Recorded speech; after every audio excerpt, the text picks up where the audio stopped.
Hello viewers, welcome back to my channel Great plates.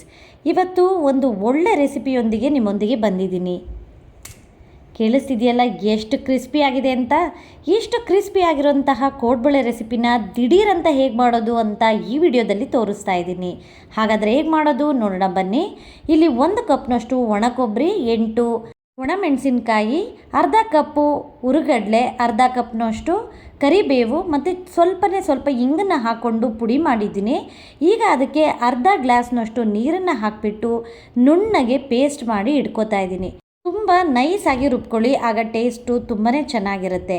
ಈಗ ಬಾಣಲಿಗೆ ಒಂದು 5 table ಸ್ಪೂನ್ನಷ್ಟು ಎಣ್ಣೆನ ಹಾಕಿ ಅದಕ್ಕೆ 1 ಕಪ್ನಷ್ಟು ನಾನು ಚಿರೋಟಿ ರವೆನ ತೊಗೊಂಡಿದ್ದೀನಿ. ಈಗ ಅದನ್ನು 1-2 ನಿಮಿಷ ಸಣ್ಣ ಉರಿಯಲ್ಲಿ ಇಟ್ಕೊಂಡು ಹಾಗೆ ಬಾಡಿಸ್ಕೊತಾ ಇದ್ದೀನಿ. ತುಂಬ ಕೆಂಪಗಾಗೋವರೆಗೆ ಫ್ರೈ ಮಾಡೋ ಅವಶ್ಯಕತೆ ಇಲ್ಲ. 1-2 ನಿಮಿಷ ಹಾಗೆ ಬೆಚ್ಚಗಾಗೋವರೆಗೆ ಫ್ರೈ ಮಾಡಿಕೊಂಡ್ರೆ ಸಾಕು. ಈಗ ಇದಕ್ಕೆ 2 ಟೇಬಲ್ ಸ್ಪೂನ್ನಷ್ಟು ನಾನು ಮೈದಾ ಹಿಟ್ಟನ್ನು ಹಾಕ್ಕೋತಾ ಇದ್ದೀನಿ. ಸ್ಟವ್ನ ಆಫ್ ಮಾಡಿಬಿಟ್ಟು ಮೈದಾ ಹಿಟ್ಟನ್ನು ಹಾಕ್ಕೊಳ್ಳಿ. ಅದೇ ಕಾವಲ್ಲಿ ಮೈದಾ ಹಿಟ್ಟನ್ನು 1 ನಿಮಿಷ ಹಾಗೆ ಫ್ರೈ ಮಾಡಿಕೊಂಡು 4 ಕಪ್ನಷ್ಟು ನಾನು ಅಕ್ಕಿ ಹಿಟ್ಟನ್ನು ಹಾಕೋತಾ ಇದ್ದೀನಿ. ಮಾಮೂಲಿ ರೊಟ್ಟಿ ಮಾಡೋಕ್ಕೆಲ್ಲ ಬಳಸ್ತೀವಲ್ಲ ಅದೇ ಅಕ್ಕಿ ಹಿಟ್ಟನ್ನು ಹಾಕ್ಕೊಂಡು ಅದೇ ಬಾಣಲಿ ಕಾವಲ್ಲಿ 1 ನಿಮಿಷ ಹಾಗೆ ಬಿಸಿ ಮಾಡ್ಕೋತಾ ಇದ್ದೀನಿ. ಸ್ವಲ್ಪ ಉಗುರು ಬೆಚ್ಚಗಾದರೆ ಸಾಕು, ತುಂಬ ಓವರ್ ಫ್ರೈ ಮಾಡೋ ಅವಶ್ಯಕತೆ ಇಲ್ಲ. ಹಾಗೆ ಬಿಸಿ ಮಾಡ್ಕೊಂಡಿದ್ದ ನಂತರ ನಾನು 1 ಟೇಬಲ್ ಸ್ಪೂನ್ನಷ್ಟು ಜೀರಿಗೆನ ಹಾಕೋತಾ ಇದ್ದೀನಿ. ಮತ್ತು ರುಚಿಗೆ ಎಷ್ಟು ಬೇಕೋ ಅಷ್ಟು ಉಪ್ಪನ್ನು ಹಾಕೋತಾ ಇದ್ದೀನಿ. ಜೀರಿಗೆ ಬದಲು ನಿಮ್ಮ ಹತ್ರ ಓಂಕಾಳಿದ್ರೆ ಓಂಕಾಳನ್ನು ಕೂಡ ಬಳಸ್ಬೋದು. ಈಗ ಎಲ್ಲದನ್ನು ಹಾಗೆ ಮಿಕ್ಸ್ ಮಾಡ್ಕೋತಾ ಇದ್ದೀನಿ. ಇದು ಕಂಪ್ಲೀಟಾಗಿ ತಣ್ಣಗಾಗಿದ್ದ ನಂತರ ಪೇಸ್ಟ್ ಮಾಡಿ ಇಟ್ಕೊಂಡಿದ್ದಂಥ ಮಸಾಲೆನ ಇದಕ್ಕೆ ಹಾಕೋತಾ ಇದ್ದೀನಿ.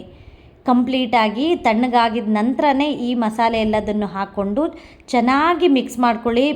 ಮಸಾಲೆ ಅಕ್ಕಿ ಹಿಟ್ಟಿನ ಜೊತೆಗೆ ಚೆನ್ನಾಗಿ ಮಿಕ್ಸ್ ಆಗಬೇಕು. ಎಷ್ಟು ಚೆನ್ನಾಗಿ ಮಿಕ್ಸ್ ಮಾಡ್ತಿರೋ ಅಷ್ಟು ಚೆನ್ನಾಗಿ ಕೋಡ್ಬಳೆ ಬರುತ್ತೆ. ಎಣ್ಣೆನ ಮುಂಚೆನೇ ಹಾಕದೆ ಹಾಗೆ ಫ್ರೈ ಮಾಡ್ಕೊಂಡಿದ್ರೆ ಈ ಹಂತದಲ್ಲೂ ಸ್ವಲ್ಪ ಎಣ್ಣೆನ ಕಾಯಿಸ್ಬಿಟ್ಟು ಹಾಕ್ಕೊಂಡು ಅದನ್ನು ಚೆನ್ನಾಗಿ ಮಿಕ್ಸ್ ಮಾಡಿಕೊಂಡ್ರೆ ಆಗಲೂ ಚೆನ್ನಾಗೇ ಬರುತ್ತೆ. ಈಗ ರುಚಿನ ನೋಡಿಬಿಟ್ಟು ಉಪ್ಪು ಬೇಕು ಅಂದರೆ ಈ ಹಂತದಲ್ಲಿ ನೀವು ಉಪ್ಪನ್ನು ಮಿಕ್ಸ್ ಮಾಡ್ಕೋಬೇಕಾಗತ್ತೆ. ಎಲ್ಲದನ್ನು ಚೆನ್ನಾಗಿ ಮಿಕ್ಸ್ ಮಾಡಿಕೊಂಡು ಜಾರಲ್ಲಿ ಸ್ವಲ್ಪ ಮಸಾಲೆ ಉಳಿದಿರುತ್ತಲ್ಲ ಅದಕ್ಕೆ ಒಂದು ಅರ್ಧ ಗ್ಲಾಸ್ನಷ್ಟು ನಾನು ನೀರನ್ನು ಹಾಕ್ಕೊಂಡು ಮಿಕ್ಸ್ ಮಾಡ್ತಾ ಇದ್ದೀನಿ. ಇಲ್ಲಿ ಒಂದು ಪಾಯಿಂಟ್ನ ನೀವು ನೋಟ್ ಮಾಡಬೇಕು. ನೀರನ್ನು ಒಂದೇ ಸಾರಿ ಹಾಕಿ ನೀವು ಮಿಕ್ಸ್ ಮಾಡಬಾರ್ದು. ಸ್ವಲ್ಪನೇ ತಕ್ಲಿಸ್ಕೊಂಡು ನೀವು ಮಿಕ್ಸ್ ಮಾಡ್ಕೋಬೇಕಾಗತ್ತೆ. ಇಲ್ಲ ಅಂದರೆ ಒಂದೇ ಸಾರಿ ಜಾಸ್ತಿ ನೀರು ಹಾಕಿ ಇಟ್ಟು ತೆಳ್ಳಗಾದರೆ ಕೋಡ್ಬಳೆ ಚೆನ್ನಾಗಿ ಬರಲ್ಲ. ಸ್ವಲ್ಪನೇ ನೀರನ್ನ ಹಾಕ್ಕೊಂಡು ನೀವು ಈ ರೀತಿ ಮಿಕ್ಸ್ ಮಾಡ್ಕೋಬೇಕಾಗತ್ತೆ. ಇಲ್ಲಿ ಸ್ವಲ್ಪ ಕ್ವಾಂಟಿಟಿಲಿ ನಾನು ಮಾಡ್ತಾ ಇರೋದ್ರಿಂದ ಒಂದೇ ಸಾರಿ ಎಲ್ಲ ಹಿಟ್ಟನ್ನು ನಾನು ಮಿಕ್ಸ್ ಮಾಡಿದ್ದೀನಿ. ಜಾಸ್ತಿ ಹಿಟ್ಟನ್ನು ಮಾಡೋದಾದರೆ ನೀವು ಸ್ವಲ್ಪನೇ ಹಿಟ್ಟನ್ನು ಈ ರೀತಿ ನೀರನ್ನ ಕಲಿಸ್ಕೊಂಡು ಕೋಡ್ಬಳೆನ ನಿಧಾನಕ್ಕೆ ಮಾಡಿಕೊಂಡು ನಂತರ ಮತ್ತೆ ನೀರಲ್ಲಿ ತಕ್ಲಿಸ್ಕೊಂಡು ಹಿಟ್ಟನ್ನು ರೆಡಿ ಮಾಡ್ಕೋಬೇಕಾಗತ್ತೆ. ಒಂದೇ ಸಾಮನೆ ಈ ರೀತಿ ನೀವು ಮಾಡೋ ಅವಶ್ಯಕತೆ ಇರೋದಿಲ್ಲ. ತಯಾರಿಸಿದಂತಹ ಹಿಟ್ಟಿನಿಂದ ಸ್ವಲ್ಪ ಹಿಟ್ಟನ್ನು ತಗೊಂಡು ಚೆನ್ನಾಗಿ ನಾದ್ಕೋತಾ ಇದ್ದೀನಿ. 30 ಸೆಕೆಂಡ್ಸ್ ಆದರೂ ಈ ರೀತಿ ಚೆನ್ನಾಗಿ ನಾದ್ಕೊಳ್ಳಿ ಮಣೆ ಮೇಲೆ. ನಂತರ ಅದರಲ್ಲಿ ಸ್ವಲ್ಪ ಹಿಟ್ಟನ್ನು ತಗೊಂಡು ಕೋಡ್ಬಳೆಗಳನ್ನ ರೆಡಿ ಮಾಡ್ಕೋಬೇಕಾಗತ್ತೆ. ಯಾವ ಸೈಜಲ್ಲಾದರೂ ನೀವು ಕೋಡ್ಬಳೆನ ಮಾಡ್ಕೊಳ್ಳಿ. ಕೆಲವರು ಚಿಕ್ಕದು ಮಾಡ್ತಾರೆ, ಕೆಲವರು ದಪ್ಪದಾಗಿ ಮಾಡ್ತಾರೆ. ನಾನಿಲ್ಲಿ ಮೀಡಿಯಮ್ ಆಗಿ ಮಾಡಿ ತೋರಿಸ್ತಾ ಇದ್ದೀನಿ. ತೀರಾ ದಪ್ಪ ಮಾಡಿದ್ರೆ ಎಣ್ಣೆಲಿ ಫ್ರೈ ಮಾಡೋ ಟೈಮಲ್ಲಿ ಒಳಗೆ ಬೆಂದಿರಲ್ಲ, ಮೇಲೆ ಕೆಂಪಗಾಗಿರುತ್ತೆ, ಈ ರೀತಿ ಆಗೋ ಚಾನ್ಸಸ್ ಇರುತ್ತೆ. ಹಾಗಾಗಿ ನಾನು ಮೀಡಿಯಮ್ ಸೈಜ್ನಲ್ಲಿ ಮಾಡಿಕೊಂಡು ಮೀಡಿಯಮ್ ಆಗಿ ಕೋಡ್ಬಳೆನ ರೆಡಿ ಮಾಡ್ಕೋತಾ ಇದ್ದೀನಿ. ನಿಮಗೆ ಚಿಕ್ಕದು ಬೇಕು ಅಂದರೆ ಚಿಕ್ಕ ಕೋಡ್ಬಳೆನೂ ಕೂಡ ಮಾಡ್ಕೊಳ್ಳಿ, ಅದು ಕೂಡ ಚೆನ್ನಾಗೇ ಇರುತ್ತೆ. ಈಗ ಎಲ್ಲದನ್ನು ಈ ರೀತಿ ಮಾಡಿಕೊಂಡು ಒಂದು ಪ್ಲೇಟಿಗೆ ಇಟ್ಕೊಂಡು ನಂತರ ನೀವು ಎಣ್ಣೆಯಲ್ಲಿ ಹಾಕ್ಕೋಬೇಕಾಗತ್ತೆ. ತೋರ್ಸೋಕ್ಕೋಸ್ಕರ ಸ್ವಲ್ಪ ಮಾಡಿ ಇಲ್ಲಿ ನಾನು ತೋರಿಸ್ತಾ ಇದ್ದೀನಿ. ಈ ರೀತಿ ನಿಮಗೆ ತೀರಾ ದೊಡ್ಡದು ಅಗಲವಾಗಿ ಮಾಡ್ಕೋಬೇಕು ಅಂದರೆ ಅದನ್ನು ಕೂಡ ನೀವು ಮಾಡ್ಕೊಬೋದು. ಈಗ ಎಣ್ಣೆ ಕಾದಿದೆಯಾ ಅಂತ ಒಂಚೂರು ಹಿಟ್ಟನ್ನು ಹಾಕಿ ನೋಡಿ. ಎಣ್ಣೆ ಚೆನ್ನಾಗಿ ಕಾದಿದ್ರೆ ಮಾಡಿಟ್ಕೊಂಡಿದ್ದಂಥ ಎಲ್ಲ ಕೋಡ್ಬಳೆಗಳನ್ನು ಎಣ್ಣೆಗೆ ಹಾಕ್ಕೊಳ್ಳಿ. ಸಲ ಕೋಡ್ಬಳೆ ಮಾಡೋರು ಈ ರೀತಿ ಸ್ವಲ್ಪ ಕ್ವಾಂಟಿಟಿಲಿ ಮಾಡಿ ನೋಡಿ. ನಿಮ್ಮ ಕೋಡ್ಬಳೆ ಖಂಡಿತ ಹಾಳಾಗೋಕ್ಕೆ ಚಾನ್ಸೇ ಇಲ್ಲ, ಅಷ್ಟು ಚೆನ್ನಾಗಿ ಬರುತ್ತೆ, ಕ್ರಿಸ್ಪಿ ಆಗಿ ಇರುತ್ತೆ. ತೋರಿಸಿರುವಂತಹ ಇದೇ ಕ್ವಾಂಟಿಟಿನ ಡಬಲ್ ಮಾಡಿಕೊಂಡು ನೀವು ಜಾಸ್ತಿನೂ ಕೂಡ ಕೋಡ್ಬಳೆಗಳನ್ನ ಮಾಡ್ಕೊಬೋದು.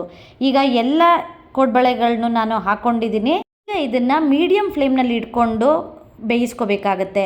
ಮೇಲೆ ಕಾಣಿಸ್ತಿರೋವಂಥ ಈ ಬಿಳಿ ಗುಳ್ಳೆ ಎಲ್ಲ ಹೋಗಬೇಕು, ಅಲ್ಲಿವರೆಗೆ ನೀವು ಅದನ್ನು ಡಿಸ್ಟರ್ಬ್ ಮಾಡಬಾರ್ದು.